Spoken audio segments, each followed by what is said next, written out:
While you are using Google Workspace for sending cold email or email, then you have to set up SPF to your domain DNS. SPF stands for Sender Policy Framework. It's another email authentication protocol designed to prevent your email spoofing or phishing by verifying sender identity. SPF allows domain owner to specify which email server are authorized to send email on behalf of your domain. So setting up SPF while using your Google Workspace is really important, and today I will be showing you how you can set up SPF to your domain DNS.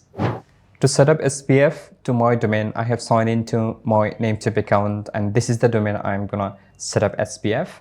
So just click on Manage.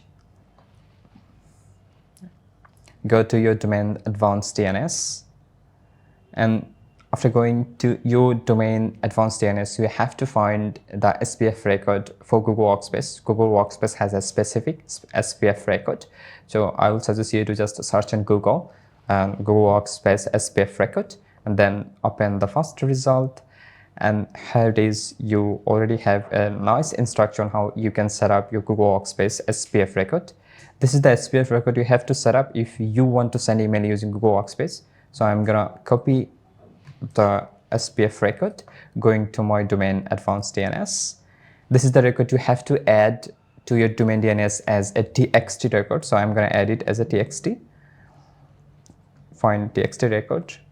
Under the host name, it will be @ and then under the value, just pass the SPF record you have copied from the Google, and just click on Save Changes, and it is done. So it's all about today. This is the very simple way you can set up SPF record to your domain DNS. You have to set up it because it's an essential component for your email security and authenticity. By setting SPF to your domain while using Google Workspace, it helps you to protect your domain reputation, enhance deliverability, and reduce the risk of email-based attacks such as spoofing and phishing. It's all for today. Hope you guys found this video helpful. Thank you for watching.